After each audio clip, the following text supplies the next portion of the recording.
Hello les braves, j'espère que vous allez bien.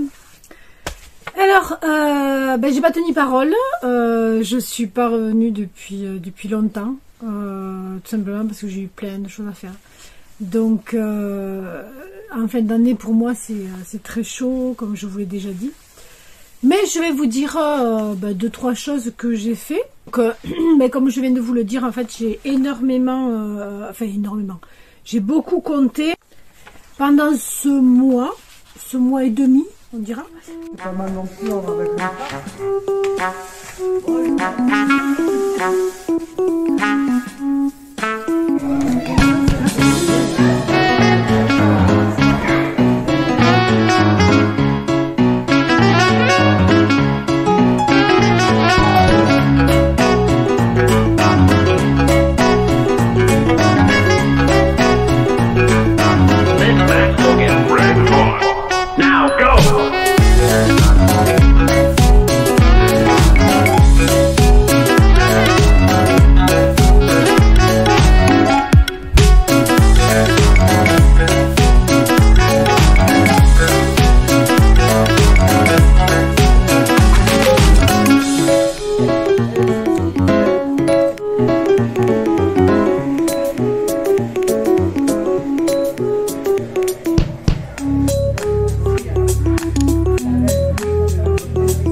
fêter la première fois Noël ici à la Boussy.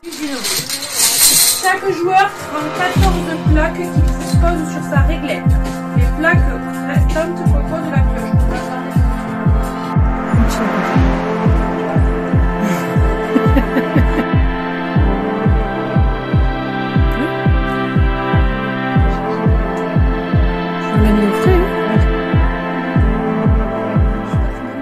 Puisque généralement, depuis que mes filles étaient nées, alors je vous rappelle, j'ai deux filles, j'ai deux filles de Jeanne et Louise de 24 et 26 ans. Donc c'est la première fois que nous fêtions Noël à la Boussière, parce que comme je vous disais précédemment, depuis qu'elles sont nées avec leur père, on faisait le 24 décembre soir chez mes parents et le 25 à midi chez les parents de mon ex-mari. Donc voilà, et maintenant comme mes parents sont très fatigués, on est allé manger avec eux le 24 à midi. Je voulais vous parler d'une chose, c'était de Willems. Je vous avais dit que je vous ferai un retour quand les plantes auront grandi. Mais déjà, d'ores et déjà, je vais vous refaire un retour parce qu'il y a une chose que je ne supporte pas. Mais alors vraiment, je ne supporte pas. Déjà, dans les magasins, c'est un truc, le pouce à la consommation, ça me déplaît au maximum. Sachant que moi, j'ai été commerçante, j'ai pas longtemps. Mais je pourrais vous donner une anecdote là-dessus. Mais j'ai été commerçante, j'ai ouvert après avoir été sur les marchés, j'ai ouvert une boutique de vêtements bio-équitable et artisanat et local. Et donc, pour en revenir à Willems, tous les jours, au moins une fois par jour, je reçois une publicité de leur part sur mes mails. Et je ne supporte plus. Donc voilà, pour moi, c'était la première et la dernière fois que je commandais chez eux. Donc voilà, pour moi, c'est rédhibitoire ce genre de pratique. Et pour en revenir au fait que j'ai été commerçante une fois, il y a un journaliste de la presse locale, un correspondant local, qui vient me voir et pour faire un petit article sur ma boutique, etc. Et donc je lui présente, il me pose des questions, et à la fin, au bout de je sais plus combien de temps on a dû parler une trentaine de minutes, il me dit, mais en fait madame, vous n'êtes pas commerçante? Et je dis, ah, et pourquoi? Il me dit, parce que depuis tout à l'heure, vous me dites qu'il ne faut pas consommer. Et en fait, oui. En fait, je fonctionne comme ça pour moi.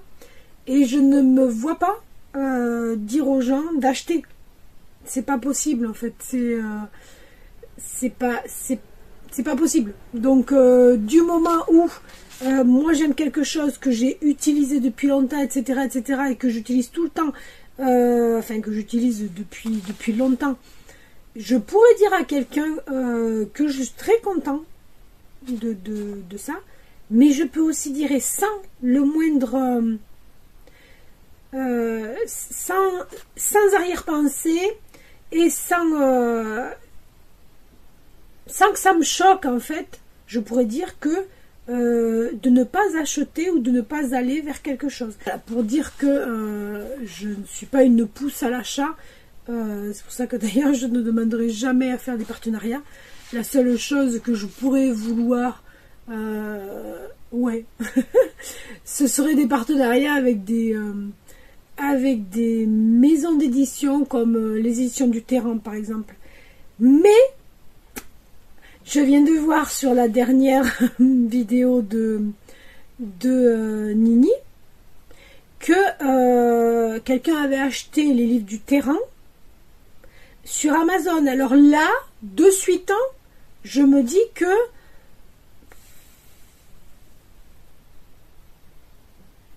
voilà quoi. Il y a assez de librairies tout autour de chez nous, quoi. Moi, j'en ai une à 15 km, une librairie, une autre qui vient de se monter dans le village un peu plus gros à 30 km. J'ai une maison de la presse, donc peut-être je peux commander chez eux, je sais pas, à 14 km.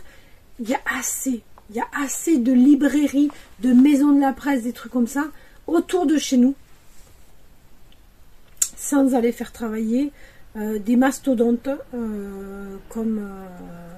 qui est un peu dépité de voir qu'ils sont sur Amazon, et puis voilà. Mais je suis pas sûre que Bernard Bertrand, qui a au départ créé les éditions du Terrain, serait très très heureux de voir ça, quoi, ou soit très heureux. Donc voilà, oui, voilà, à part des bouquins ou des choses que j'utilise vraiment beaucoup, je peux pas vous faire de vidéos de fringues, parce que moi mes fringues en fait je les achète en seconde main, donc je les achète dans les recycleries. Donc tout ça pour parler de Willems, et que voilà quoi, c'est pour moi maintenant c'est je recommanderai plus chez eux, même si tout reprend. Je vous le dirai quand même, je vous dirai si tout reprend ou si certaines choses ont repris. Mais sincèrement, non, avoir de la pub qui arrive tous les jours, quoi. Non quoi, à un moment donné, on peut pas vivre en croulant sous les pubs et tout ça, quoi. Moi, quand je veux quelque chose, je vais le chercher. Je vais m'intéresser, je vais gratouiller, je vais savoir où ça se trouve. Mais je prends pas comme ça ce qui arrive. Voilà. Tout ça, c'était pour Willems, et pour commencer à vous parler du jardin, parce que j'ai quand même là depuis le 21 décembre, bon, il y a eu Noël, mais depuis Noël, ça fait 3 jours que je suis quand même bien sur le jardin. Donc j'ai bien avancé au niveau des chemins gravillonnés. J'avance au fur et à mesure en fait, parce que quand je fais un trou dans le sol ou quand j'en retire de la terre, j'enlève les petits cailloux, et les cailloux en fait, je les mets dans le chemin gravillonné. Voilà, donc je peux pas, en fait je vais pas déverser des trucs que j'ai achetés à Trifouille-les-Isions. Je le ferai si jamais j'en ai besoin, hein, si j'en ai besoin, mais pour l'instant c'est pas nécessaire, parce que j'ai assez de cailloux dans le jardin, et que voilà, je le fais au fur et à mesure. Moi je fonctionne beaucoup comme ça, je fais par à coup. Donc j'ai enfin reçu le bois que j'avais commandé, pas tout bien sûr. Il m'a livré deux stères sur 5, sur les 5 que je lui ai commandé, parce que j'ai changé de fournisseur de bois de chauffage, parce que il prend la retraite et il veut terminer en faisant des très gros envois, quoi, et de faire pas en 35 comme moi je le demande, mais en 50 ou 60. Donc il m'avait donné le numéro de téléphone de quelqu'un d'autre, mais qui fait ça à la main, Et ça a pris un temps fou. Et il m'a dit, ben ça y est, je peux. Quand il avait commencé à pleuvoir énormément. Donc j'ai dit, ben moi je peux plus. donc là, il m'avait livré les 2 stères de bois que j'ai rangés, enfin. Mais le problème, c'est qu'ils sont hyper mouillés, quoi. Ils ont été livrés, enfin, ils ont sûrement été stockés un peu chez lui, mouillés, enfin, sous la pluie. Chez moi, ben, ils sont restés un moment comme ça, sans être bâchés. J'aurais peut-être dû les bâcher, ça aurait été quand même plus simple. Avant d'être rangés, je les ai rangés. Et puis, bon, maintenant, ils sont sous une bâche. Et je vois, mais de toute façon, j'en avais encore. Je termine à peine le bois de l'année dernière qui me restait. Donc je viens de ranger en fait une petite partie de ce bois là de cette année sous l'abri à bois. Et le reste est encore en train de sécher. Et je vois qu'il fait soleil, donc je vais aller débâcher. Je vais aller débâcher comme ça, ça va encore essayer de sécher. Donc je suis en train de faire des fouilles aussi. Je suis en train de faire des fouilles pour trouver le tuyau d'évacuation des eaux grises. Parce que j'ai besoin de terminer la phytoépuration. Et qu'il faut que... en fait, je l'avais fait écouler à un endroit qui ne permet pas de faire une phytoépuration. Parce qu'en fait, ça se jette en contrebas comment dire, c'est pas un bois, hein, c'est un talus qui est à mon cousin. Donc là, je veux vraiment le faire aller dans la phytoépuration pour bien montrer à toutes les instances administratives et tout, et politique et machin local, que j'ai ce qu'il faut pour épurer l'eau, quoi. Donc je suis en train de faire des fouilles et je n'arrive pas à trouver où est le tuyau d'eau. Donc même en essayant de remonter enfin là je ne l'ai pas fait encore, hein. C'est ce que je vais faire si jamais je ne le trouve pas, c'est que je vois où il sort. Donc il faudrait que je fasse une saignée en fait tout le long. J'avais vraiment pas envie de faire ça, quoi, parce qu'en fait ça me sert à rien de faire ça. Je voulais juste arriver à côté de la maison, là où le tuyau était, pour mettre un coude, essayer de mettre un coude le moins coudé possible, pour que qu'on soit tranquille. Et puis après, vaut la galère, faire ma tranchée pour aller jusqu'à la phyto, quoi. Mais je n'y arrive pas, donc j'espère que je vais y arriver. Je vais y reprendre un petit peu aujourd'hui, même si je vais faire aussi l'arrière, là où je dois vraiment terminer fin janvier, le petit talus en fait que j'ai contre la maison, qui me permet d'aller derrière la maison, et là où je dois faire la serre depuis un bon moment, la serre en dur. Donc voilà, je vais faire ça les deux, et ça m'énerve tellement en fait de faire des fouilles que je préfère faire 50 coups de mince. Eh bien, je préfère creuser 50 coups, et puis quand j'ai pas trouvé, j'arrête, quoi, parce que ça m'énerve, et puis il faut pas que je m'énerve. Voilà. Donc j'ai nettoyé, ça je l'ai fait hier, tiens. J'ai enlevé toutes les branches que j'avais déposées depuis l'année dernière. Ça fait un moment, hein. Depuis l'année dernière, j'ai déposé des branches de taille de mes arbres à moi, de taille de chez mes parents, que je revenais avec. Du lot au Tarn-et-Garonne. J'ai tout enlevé hier soir. J'arrivais pas à sortir du jardin hier soir. Je suis revenue dans la maison, il était 6h moins 10. 17h50. Donc j'ai tout nettoyé, enfin c'est propre. Et il y a 3-4 jours maintenant, j'ai fait une visite des ruches. Parce que depuis le 28 septembre, je n'y étais pas allée. Je ne sais plus quand est-ce que j'avais mis les lanières, j'avais mis ça début septembre, je pense, ou à peu près dans la première semaine de septembre. Et j'étais juste revenue pour les changer une fois, mais après il a plu. Et il a commencé à pleuvoir tout le mois d'octobre, novembre, décembre. Bon, bref, il a plu depuis le mois d'octobre. Et je n'y étais pas allée. Donc j'ai fait une visite des ruches. Je vous mettrai, comme pour la Noël dont je vous ai parlé tout à l'heure, je vous mettrai une petite vidéo là pour vous montrer ma visite. Bon, peut-être je ne mettrai pas tout, hein, sûrement parce qu'elle sera très longue sinon. Et sur les 6, donc j'en avais 4 ruches, j'avais 4 colonies fortes, on va dire, hein, 4 colonies normales, et 2 essaims que j'avais récupérés au mois de juin, je crois que c'était. Donc un peu plus petites, hein, bien évidemment, parce que l'année dernière il a fait chaud et tout ça, donc elles ne se sont pas non plus développées énormément.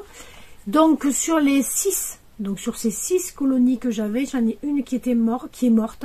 C'est celle que j'avais récupérée sur mon rucher. Je ne savais absolument pas d'où elle venait en fait, d'où venait cet essaim, parce que j'avais essayé, je m'en souviens, tout l'été de regarder si vous pouvez venir d'une de mes ruches, et ça ne venait pas d'une de mes ruches, parce que j'ai aucune ruche qui s'était partagée à peu près en 2, quoi.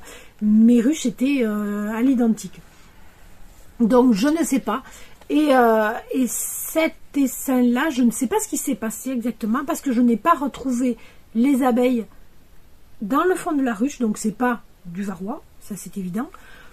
Par contre, j'ai retrouvé 4 au moins, parce que j'ai pas hyper bien regardé, j'avais plein d'autres choses à faire, donc j'ai retrouvé 4 frelons asiatiques au moins à l'intérieur de la ruche.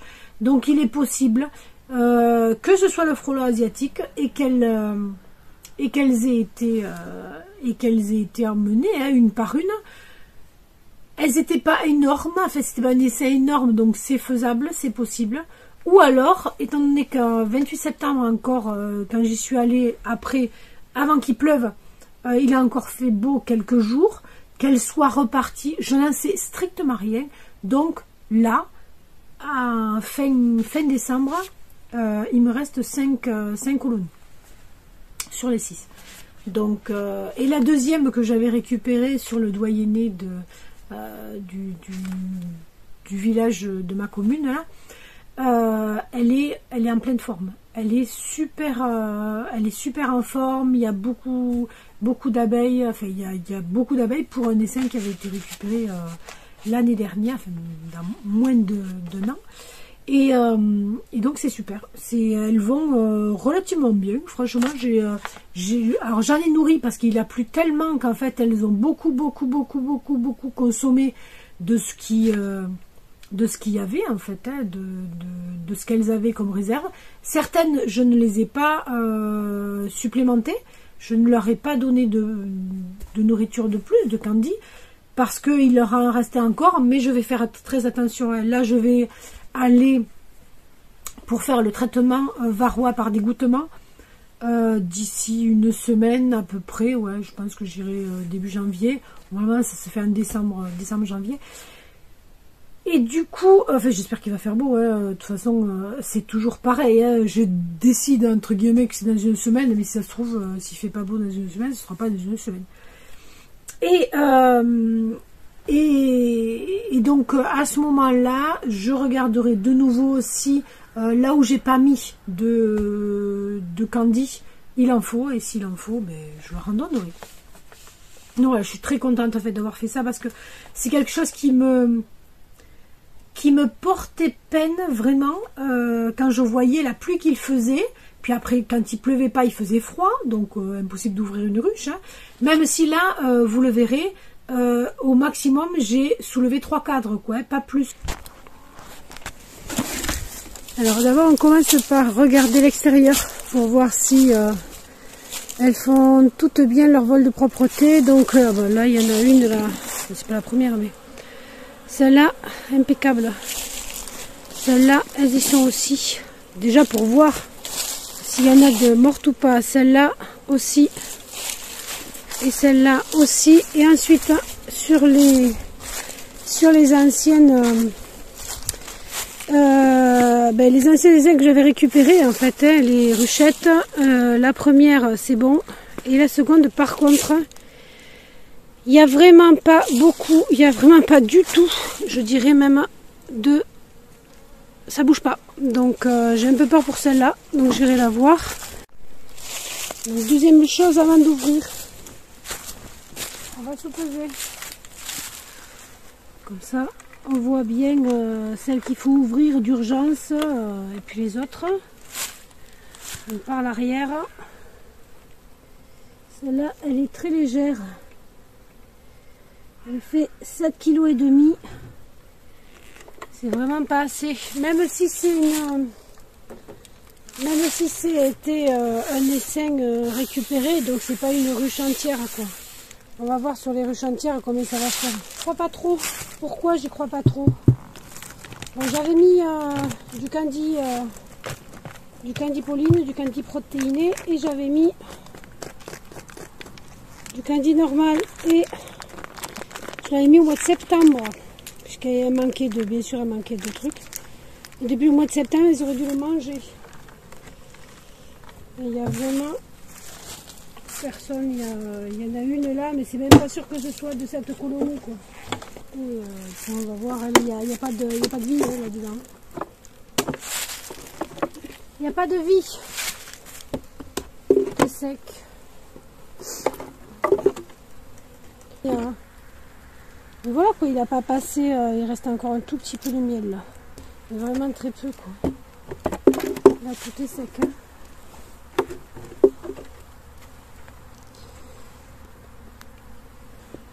Il n'y a plus personne. Alors, comme je ne suis pas allée les voir depuis septembre, je ne sais pas ce qui s'est passé. Parce que je ne vois pas de maladie. Là, il y a du miel qui n'a pas été mangé. Par contre, ce que je vois, voilà, je vois un frelon asiatique et deux à l'intérieur, hein, ça veut dire que voilà. Et par contre, j'ai pas d'abeilles. Alors, si, qu'est-ce que c'est ça? Et de 3, ouais, celle-là, elle a été décimée par le frelon asiatique. Et de 4, ouais, là, c'est bon. Hein. Combien fait mademoiselle? Combien pèse-t-elle? Ouh, ça va, elle est lourde. Ça va. 12 kilos. Alors, il en reste, hein, sur celle qu'on avait mis à lécher. Il en reste. Bon, mais je vais laisser. Hein. Il doit en rester assez pour au moins tout le mois de janvier. S'il fait mauvais. C'était sur 10 cadres. 4 de couvain, 6 de réserve.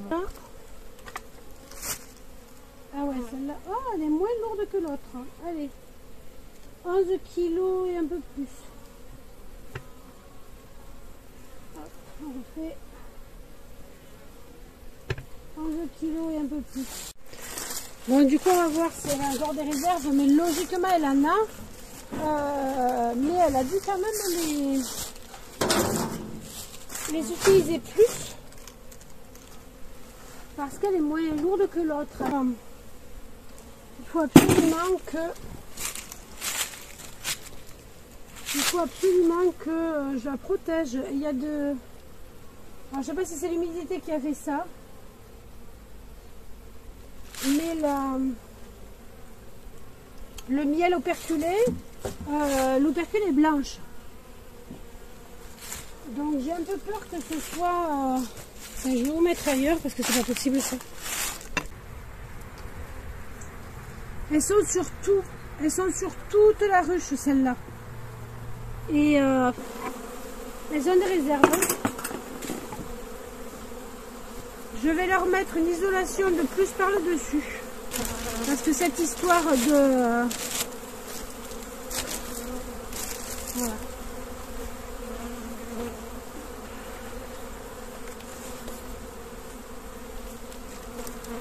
Je vais les laisser comme ça. Je pense que ça suffira. Jusqu'à la prochaine fois, je vais revenir avec le traitement anti-varroa par dégouttement. Donc vous voyez en fait quand elles me volent autour, c'est que je les embête. Donc vraiment ouvrir pendant l'hiver, même s'il fait beau, c'est quand même les désorganiser parce qu'elles ont besoin de maintenir leur grappe au chaud, ça c'est évident. Mais moi j'ai besoin de voir si elles manquent de nourriture ou pas. Pour l'instant, les deux grosses qu'on a vues manquaient pas de nourriture, c'est pour ça que j'ai vite refermé, j'ai pas cherché à avoir plus de 2 cadres pour une et 3 cadres pour l'autre. Et on va passer à la suite, on va passer à l'autre. On va voir celle-là aussi. On va déjà la peser et on y va. Allez, 9 kilos. 9 kilos quasiment. Donc peut-être qu'elle, il faudra à manger. Elle était sur 7 cadres.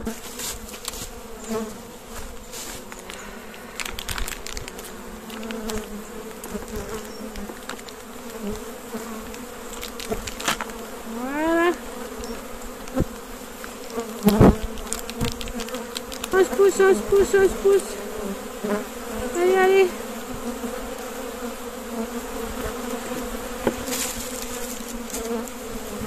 Plus l'isolation, ça le maintiendra en plus. Donc là, je suis vraiment très contente de ce que j'ai fait. Ensuite, au potager, j'ai enfin mis, il serait temps, parce qu'il a fait froid assez vite quand même. J'ai enfin mis les tunnels sur les 3 principales planches où j'avais des salades. Et je vais aller, alors je sais pas quand là, parce qu'on est le 30 du coup, ben, j'irai pas demain. Donc je pense que vers le 2, je sais pas quel jour c'est de la semaine, vers le 2, je vais aller, ben, je vais faire ce que j'aurais dû faire dès le début, mais bon, c'est pas grave. Au pépiniériste qui est à côté, qui est à 15 km de chez moi, et à qui j'ai acheté l'année dernière 2 cerisiers, 2 kakis, fouillous. Et je vais aller lui acheter 4 arbres de nouveau. Chaque année, je vais en acheter au moins 4 ou 6 chez un pépiniériste. Et je voulais quand même essayer la vente par correspondance, mais franchement, voilà quoi. Je vais chez le pépiniériste, il me vend les arbres à racines nues. Je les prends directement dans ma voiture, sans contenant, sans rien. Il me les a recoupés. Il n'y a pas de déchets. Il n'y a aucun déchet. Donc, après, je parle pas des déchets végétaux. Hein, parce que moi, ça me dérangerait pas de recouper et de garder, en fait, ce qui tombe, en fait, les branches ou les... Mais il n'y a pas de plastique, il n'y a pas de carton, il n'y a pas de pot, il n'y a pas de choses comme ça, quoi. Et me mettre en habit sale et je file dans le jardin parce qu'il est 14 h et que ce matin j'ai bossé, hein, ce matin j'ai bossé pour le compte et puis voilà. Et je vous retrouve très bientôt pour une prochaine vidéo. Je vous dis, je vous souhaite une merveilleuse journée. Je vous souhaite de belles fêtes de fin d'année. Bye bye.